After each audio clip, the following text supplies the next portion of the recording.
오늘 마태복음 27장 1절로 10절 말씀, 회개의 은혜라는 말씀으로 함께 은혜를 나누겠습니다. 먼저 주여 말씀하옵소서 같이 하겠습니다. 주여 말씀하옵소서, 주의 종이 듣겠나이다. 아멘. 하나님의 음성이 들리는 복된 시간이 되시기를 바랍니다. 그래도 인사를 하겠습니다. 우리 옆에 분 한번 같이 인사하겠습니다. 모든 것이 하나님의 은혜입니다. 범사에 감사합시다. 예수님처럼 실패한 자리에서도 있는 것 적은 것 가지고 감사하면, 그러면 하나님께서 기적의 재료로 사용해 주시고, 죽음과 절망 앞에서도 감사하면 우리 안에 하나님이 살아나고 믿음이 살아나는 능력 가운데 승리할 줄로 믿습니다. 이렇게 감사로 살아가는 성도들 되시길 바랍니다. 오늘은 마태복음 27장 1절로 10절 말씀, 회개의 은혜라는 말씀으로 함께 은혜를 나누겠습니다.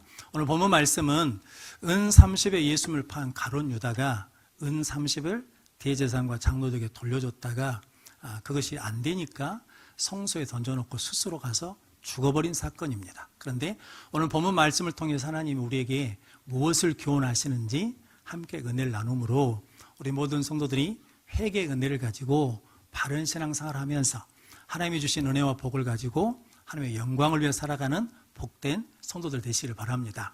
회개의 은혜 첫 번째는 성령님의 도우심입니다. 3절 말씀 같이 읽겠습니다. 그때 예수를 판 유다가 그의 정죄됨을 보고 스스로 뉘우쳐 그 은 30을 대제사장들과 장로들에게 도로 갖다 주며. 아멘. 예수님이 이제 새벽에 대제사장과 장로들이 결박해가지고 총독 빌라도에게 넘겨줬거든요. 그때에 오늘 3절 말씀 보니까 은 30에 예수님을 판 가룟 유다가 스스로 뉘우쳐라고 말씀합니다. 뉘우치다는 말이 회개하고는 다른 말이거든요. 원어적으로는 어떤 말이냐면 감정적으로 후회한다라는 말입니다. 그러니까 우리가 감정적으로 뭔가 잘못해서 후회가 되면 그 다음에 어디로 가야 되겠습니까? 회개 자리까지 가야 되는데 가룟 유다는 후회만 한 겁니다. 그리고 회개 자리까지는 가지 못했습니다. 그 이유는 뭐 때문이냐면 예수님이 정죄된 걸 봤어요. 예수님이 대제사장과 장로들에 의해서 십자가에 못 박아야 된다, 죽여야 된다, 신성모독이다, 이런 것을 보고 스스로 후회한 거예요. 뉘우친 거예요. 뭘 후회했냐면 내가 예수님을 판 것이 잘못됐다고 후회한 게 아니라 무엇을 후회했냐면 예수님을 내가 팔지 않았어도 대제사장과 장로들이 예수님을 죽였을 건데 내가 팔아가지고 그 모든 죄를 누가 뒤집어 쓰게 됐다는 겁니까? 내가 뒤집어 쓰게 됐다. 그러니까 나에 대한 후회가 더 많은 거거든요. 그런데 회개는 뭐냐면 언어적으로는 하나님께로 돌아서는 겁니다. 이걸 회심이라 그러거든요.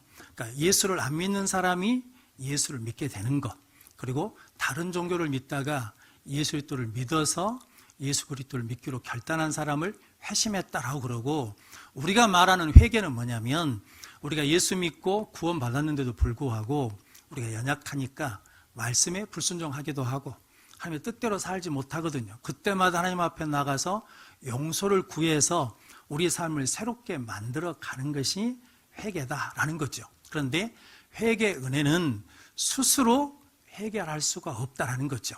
뭐냐면 누가 도와주셔야 되냐면 하나님이, 성령 하나님이 도와주셔야 된다라고 말씀합니다. 그래서 요한복음 16장 8절로 9절 말씀 같이 읽겠습니다. 그가 와서 죄에 대하여, 의에 대하여, 심판에 대하여 세상을 책망하시리라. 죄에 대하라 함은 그들이 나를 믿지 아니함이요. 아멘. 성령님이 오셔서 죄에 대해서, 의에 대해서, 심판에 대해서 우리를 책망하셔요. 그렇게 하면 안 된다, 그것은 잘못된 거다라고 하면서 우리를 책망하고 깨닫게 해주신다는 거죠. 죄가 뭐냐면 예수를 믿지 않는 것, 하나님의 말씀을 믿지 않는 것, 그래서 그 말씀대로 살지 않는 것이 죄라는 것을 깨닫게 해주시고, 그것을 뭐냐면 회개토록 하는 것이 누구시냐면 성령 하나님이 도와주시는 것이다 라고 말씀합니다. 그래서 우리가 건강검진을 하다 보면 병원에 가서 엑스레이도 찍고 초음파도 찍고 CT도 찍고 MRI를 찍잖아요. 그래서 우리 눈에 안 보이는 몸 안에 있는 무엇을 찾는 겁니까? 병이 있으면 찾아내는 것처럼 우리 마음은 뭘로 찾아내요? 우리 마음에, 우리 신앙의 허물과 죄는 무엇으로 발견할 수 있느냐라는 거죠. 그것을 뭐라고 그러냐면 성령 하나님의 조명하십니다 라고 그러거든요. 하나님이, 성령 하나님께서 이것이 허물과 죄라는 것을 뭐하게 한다는 겁니까? 보여주셔요. 깨닫게 해주셔요. 그리고 가서 고백하고 회개해 주신다라고 말씀합니다. 그래서 여러분들이 스스로 우리가 회개할 수 없으니 성령님의 도우심을 구해서 회개의 자리에 나가서 제사함을 받고 문제가 해결되는 복된 성도들 되시길 바랍니다. 다윗 왕은 하나님을 잘 믿는 사람이었거든요. 그런데 왕이 돼가지고 밧세바를 간음했습니다. 그런데 그것을 죄로 인식하지 않았습니다. 죄로 생각하지 않았습니다. 그리고 뭐 하면 될 줄 알았냐면 숨기면 감추면 될 줄 알았습니다. 그런데 숨겨지지가 않습니다. 밧세바가 아이를 갖게 되었거든요. 그것을 숨기기 위해서 전장에 나간 남편 우리아를 데려다가 집에 가라고 그랬는데 이 우리아가 충직해요. 왕의 군대가 전장에 있는데 내가 어떻게 집에 가겠냐? 그래서 안 가거든요. 그러니까 그것을 숨기기 위해서 우리아를 뭐 합니까? 죽입니다.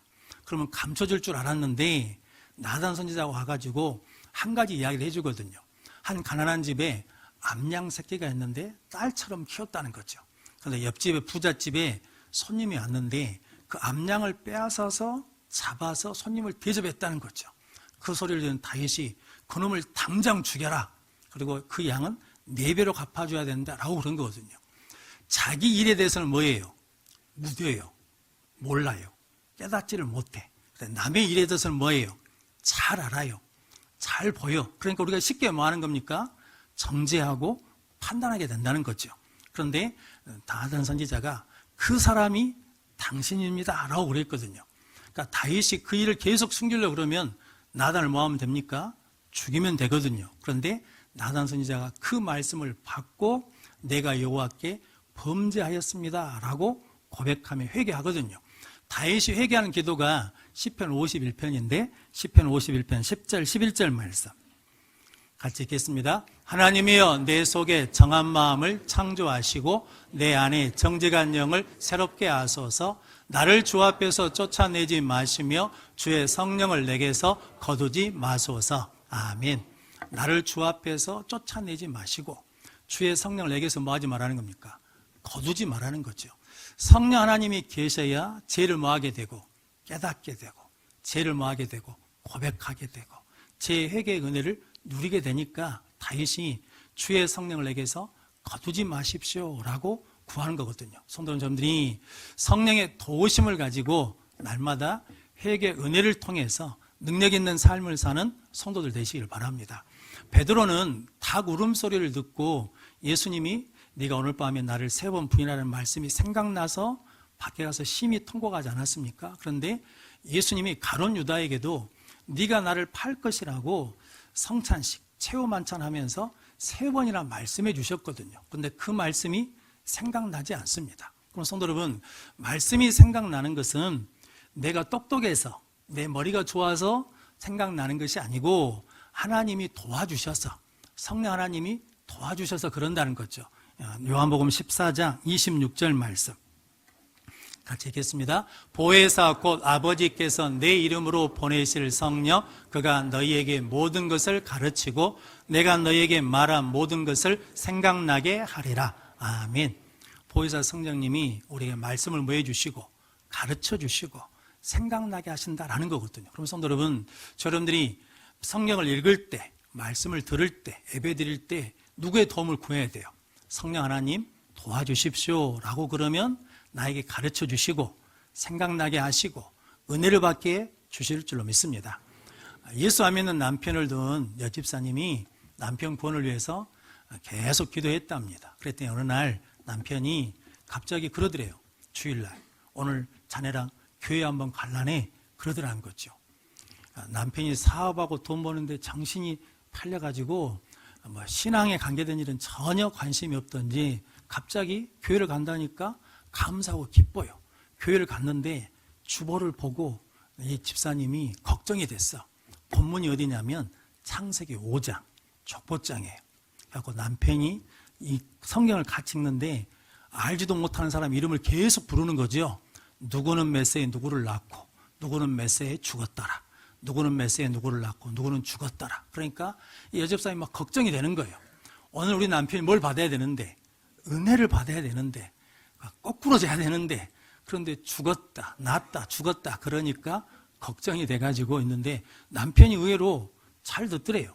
몇 주가 지난 다음에 여보, 나 예수 믿고 세례받고 싶네 그러더라는 거죠. 그래서 당신이 무슨 계기로 뭐 때문에 이렇게 예수를 믿으려고 그러는가 그랬더니 처음 교회 갔을 때 그 말씀이 계속 부딪히더라는 거죠. 죽었더라, 죽었더라, 죽었더라. 그러니까 나도 뭐 한다는 거예요. 죽는다라는 거죠. 내가 죽으면 나를 구원해 줄 자가 누구냐? 예수밖에 없구나. 예수를 믿겠다라고 그랬다는 거죠. 성도 여러분, 누가 믿음을 주는 겁니까? 성령 하나님이 말씀이 들려지게 하시고 믿어지게 하시고 깨닫게 하시고 생각나게 하시면 이 믿음의 역사가 일어나게 될 줄로 믿습니다. 그렇게 성령의 도우심을 구하는 성도들 되시길 바랍니다. 그래서 예수님이 우리에게 약속해 주셨습니다. 요한복음 14장 16절 17절 말씀 같이 읽겠습니다. 내가 아버지께 구하겠으니 그가 또 다른 보혜사를 너희에게 주사 영원토록 너희와 함께 있게 하리니 그는 진리의 영이라 세상은 능히 그를 받지 못하나니 이는 그를 보지도 못하고 알지도 못함이라. 그러나 너희는 그를 아나니 그는 너희와 함께 거하시며 또 너희 속에 계시겠음이라. 아멘. 성령을 알지 못하는 사람은 받지도 못해요. 그런데 우리는 성령을 안다라는 거죠. 누구를 믿으니까? 예수를 믿으니까 그 성령님이 우리와 영원히 함께 하시고 우리 속에 거하시고 계시겠다 약속해 주셨거든요. 그럼 성도 여러분들이 성령의 도우심을 구함으로 회개의 은혜, 믿음의 은혜, 승리의 은혜 자리로 나가는 우리 모든 성도들이 되시기를 바랍니다. 그래서 예수님께서 너희가 악할지라도 자식에게 좋은 걸 줄 줄 알거든 하늘 아버지께서 구하는 자에게 성령을 주시지 않겠느냐라고 그러셨거든요. 성령을 구하면 뭐 하신다는 겁니까? 주신다는 거죠. 그래서 여러분들이 성령 하나님 나를 도와주십시오 라고 구하면 하나님께서 회개의 은혜도 주시고 믿음의 은혜도 주시고 승리의 은혜도 허락해 주실 줄로 믿습니다. 그 믿음으로 승리하는 우리 모든 성도들 되시길 바랍니다. 회개의 은혜 두 번째는 보혈의 능력입니다. 4절 5절 말씀 같이 읽겠습니다. 이르되 내가 무죄한 피를 팔고 죄를 범하였도다 하니 그들이 이르되 그것이 우리에게 무슨 상관이냐? 내가 당하라 하거늘 유다가 은을 성소에 던져 놓고 올라가서 스스로 목매어 죽은지라. 아멘. 스스로 뉘우친 가룟 유다가 죄의 문제를 해결하려고 누구를 찾아갔냐면 은 30을 돌려주면 될 줄 알았습니다. 그리고 대제사장과 장로들을 찾아가면 될 줄 알았어요. 그런데 은 30을 돌려줬더니 대제사장과 장로들이 뭐라고 그럽니까? 우리와는 상관없다. 네가 당해라. 그래 버리거든요. 그러니까 은을 성소에 던져놓고 물러가서 스스로 뭐 했다는 겁니까? 죽어버렸습니다. 근데 가룟 유다는 죽으면 끝날 줄 알았어요. 근데 성도 여러분, 죄의 문제는 죽는다고 해결되는 게 아닙니다. 죽으면 그 죄 가지고 어디에 가야 돼요? 심판대 앞에 가야 돼요. 그러니까 반드시 죄는 뭐 해야 돼요? 해결돼야 돼. 그런데 이 세상에 그 어떤 것으로도 어떤 방법으로도 죄를 해결할 수가 없어요. 그래서 하나님께서 그 죄를 하나님의 아들 대신 예수님이 담당하게 하셨다는 거죠. 이사야서 53장 6절 말씀. 죄송한데 이걸 꽂아야 저분들이 들으시는데 아이고야. 이사야 53장 6절 말씀 같이 읽겠습니다. 우리는 다 양 같아서 그릇 행하여 각기 제 길로 갔거늘 여호와께서는 우리 모두의 죄악을 그에게 담당시키셨도다. 아멘. 여호와께서 우리 모두의 죄악을 누구에게? 그에게, 예수님께 담당시키셨다는 거죠. 그래서 예수님이 이 땅에 오신 것은 뭐하러 오신 겁니까? 우리 죄를 담당하러 오셨어요. 그 죄를 담당하기 위해서 십자가 달려 죽으셨어요. 그러니까 죄값을 치른 거죠. 그리고 3일 만에 부활하셔서 죄를 뭐 했다는 겁니까? 해결했다. 죄를 이겼다. 죄와 사망 권세를 이겼다라고 선포해 주신 거거든요. 그럼 성도 여러분, 여러분들이 예수를 믿으면 죄에서 해결받을 수 있습니다. 그래서 마태복음 1장 21절에 아들을 낳으리니 그 이름을 예수라 하라. 그가 자기 백성을 그들의 죄에서 구원할 자임이니라 라고 말씀하거든요. 어디서 우리를 구원하신다고요? 죄에서 우리를 구원해 주신다라는 거거든요. 죄의 문제가 해결되면 인생의 문제가 다 뭐 한다는 겁니까? 해결되기 때문에 죄에서 구원해 주시기 위해서 예수님이 오셨다라고 말씀합니다. 예수님은 또한 제자들과 많은 사람들에게 예수님께 죄를 사하는 권세가 있음을 말씀해 주셨습니다. 마태복음 9장에 한 중풍병자를 4사람이 메어오거든요. 그들의 믿음을 보시고 예수님이 이렇게 말씀합니다. 소자야, 내 죄사함을 받았느니라 그러거든요.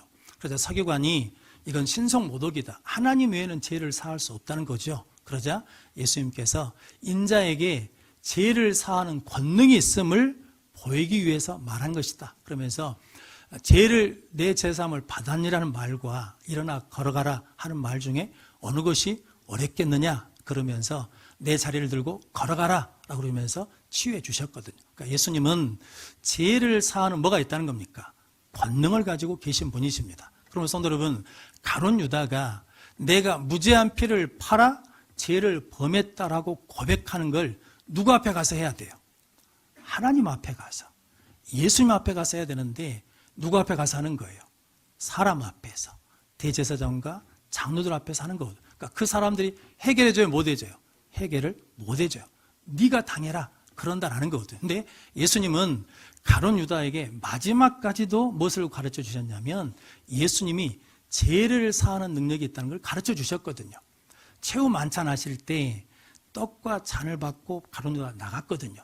그래서 떡은 뭐냐면 너희를 위한 내 몸이다 그러시고 마태복음 26장 27절 28절 말씀 같이 읽겠습니다. 또 잔을 가지사 감사기도 하시고 그들에게 주시며 이르시되 너희가 다 이것을 마시라.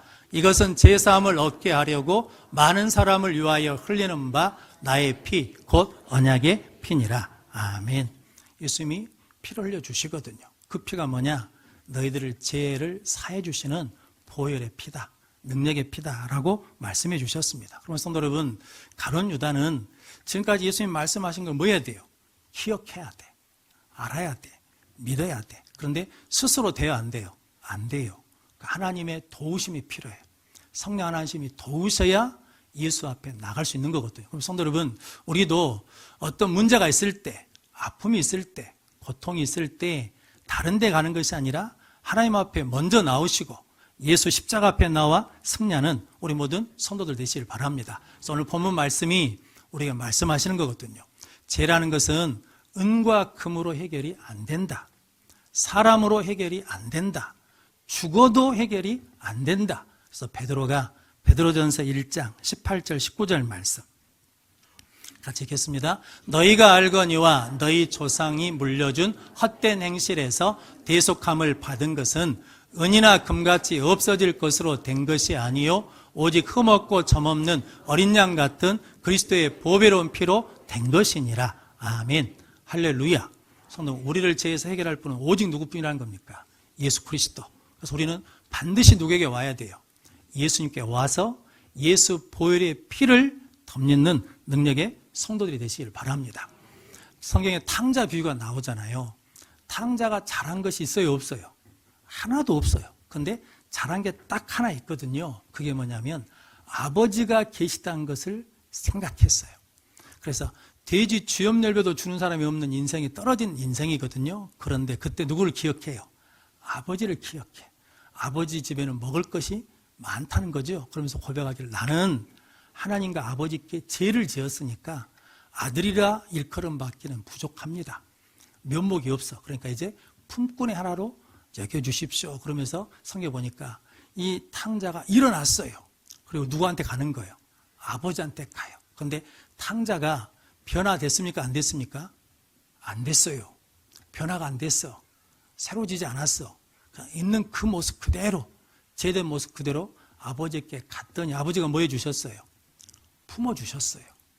혼옷을 벗기시고 새 옷을 입혀주셨어요. 그리고 잔치를 벌려주셨어요. 저는 우리도 마찬가지거든요. 우리가 어떤 일이 있어도 어떤 죄악을 저질렀어도 누구 앞에 가면, 하나님 앞에 나가면, 예수 앞에 가면 하나님이 씻어주시고 새롭게 해주시고 거듭나게 주실 줄로 믿습니다. 근데 마귀는 절대로 하나님 앞에 못 가게 해요.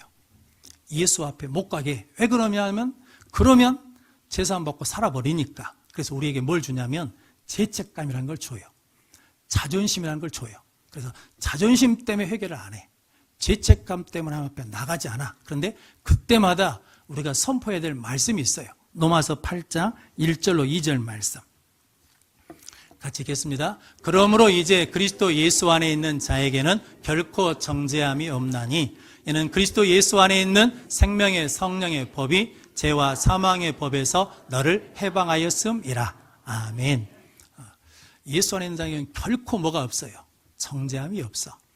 생명의 성령의 법이 죄와 사망의 법에서 우리를 뭐 했다는 겁니까?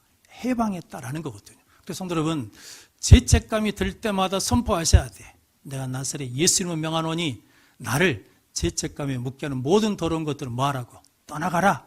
그러고 예수 앞에 나오면 우리를 새롭게 빚어주시고 새롭게 만들어주시는 은혜를 누리게 될 줄로 믿습니다. 그 믿음으로 승리하는 성도들 되시길 바랍니다. 그래서 옛날 우리 어르신들이 그렇게 찬양한 거예요. 주의 보혈 능력이 있도다. 주의 피 믿으오. 성도 예수 보혈에 이런 능력이 있음을 믿고 십자가 붙드는 성도들 되시길 바랍니다. 미국의 펜실베니아 주 산턱에서 비행기, 큰 비행기가 아닌 몇몇 사람 태워 가는 비행기가 추락했답니다. 그래서 추락해서 6명이 돌아가셨대요. 추락 원인을 찾아보니까 그 비행기 활주로 이렇게 떨어지는 곳에 교회 탑이 하나 있대요. 십자가 탑이. 그러니까 십자가 탑에 불이 늘 들어와 있어, 밤에.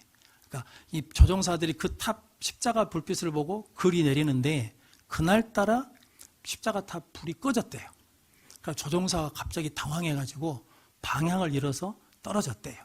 성도 여러분, 저 여러분들에게 십자가는 살아 있습니까? 십자가 불은 들어와 있습니까? 예수 십자가 보혈의 능력을 믿고 계십니까? 그것을 믿고 있으면 절대로 흔들리지 않습니다. 방황하지 않습니다. 반드시 승리하게 될 줄로 믿습니다. 그럼 성도 여러분, 제 문제는 우리 스스로 해결할 수 없습니다. 깨닫지도 못합니다. 성령의 도우심이 필요합니다. 제 문제는 은과 금으로 해결이 안 됩니다. 사람으로 해결이 안 됩니다. 죽어도 해결이 안 됩니다. 오직 예수 보혈로만 해결됩니다. 그러면 성도 여러분들이 성령의 도우심과 예수 보혈의 능력을 믿고 날마다 새로운 믿음을 가지고 세상을 이기며 마귀를 이기며 승리하는 복된 성도들이 되시기를 주님의 이름으로 축원합니다.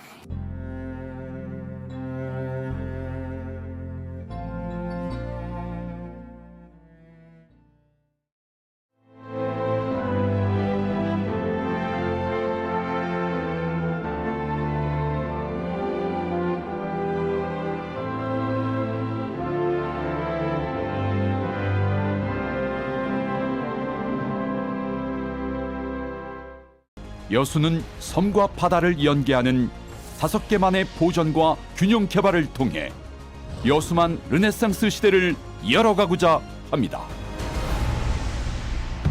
이제 여수의 새로운 미래, 여수만 르네상스가 실현됩니다. 누구보다 먼저, 누구보다 빠르게 미래를 준비해온 전라남도. 교육과 삶, 여행 같은 일상은 행복으로, 미래에 한 발 더 가까이 대한민국의 산업을 지탱하는 그 힘은 전라남도에 있습니다. 푸른 바다와 청정 자연, 한국의 깊은 숨결을 간직한 곳. 맛과 멋이 어우러진 전 세계인들의 축제의 장원. 전라남도가 여러분을 기다립니다. 명품 관광도시 전남으로 오세요.